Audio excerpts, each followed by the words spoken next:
Babaeng empleyado na sangkot sa sex scandal sa Zamboanga City Hall nagsumiti na sa LGU ng affidavit, habang tatlong individual pinagpapaliwanag ng Committee on Decorum and Investigation kaugnay sa umano'y pagpapakalat online ng sex video. Narito ang report ni Efren Mamak ng GMA Regional TV 1 Mindanao. Ayon sa Committee on Decorum and Investigation ng Zamboanga City LGU, nagsumite nitong February 21 ng kanyang complete affidavit ang babaeng empleyado na sangkot sa sex scandal sa City Hall base sa kumalat na sex video online. Sa investigasyon ng komite, lumalabas na may tatlong individual na posibleng masampahan ng kaso na pinaniniwala ang nagpakalat ng nasabing sex video online. As far as the complainant is concerned, we only have one complainant.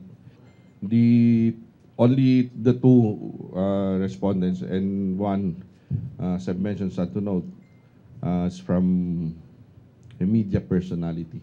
Ayon daw sa biktima, ang naturang sex video ay kinuhanan na walang niyang pahintulot at posibleng nangyari raw ito noong Setyembre o Nobyembre 2022 at hindi raw ito nakuhanan sa loob ng City Hall. Nilinaw naman ito na wala rin daw itong kinalaman upang ma-regular siya sa trabaho. Sa ngayon, papadalhan na ng komite ng sumon ang tatlong individual upang magsumite ng kanilang mga sagot sa reklamo ng biktima. Summons will be sent out to the respondents as regards the complaint, and we will be giving them, the respondents, 5 days within which to submit also their answer or counter affidavit. Kasalukuyang sa kamag-anak, pansamantalang nanunuluyan ang babae at nangako naman ang LGU na tututukan ang kanyang seguridad at pangangailangan. The victim, the complainant, is closely coordinating with us, and so we are closely coordinating with her.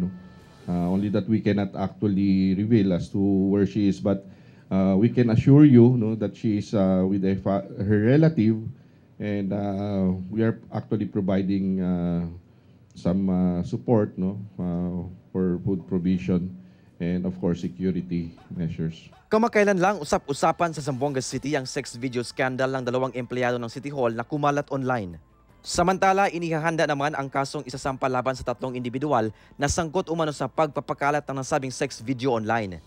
Kung mapapatunayan, posibleng matanggal sa serbisyo ang dalawang empleyado ng City Hall na sangkot dito. Mula sa GMA Regional TV 1 Mindanao, Efren Mamak, nagbabalita para sa GMA Integrated News.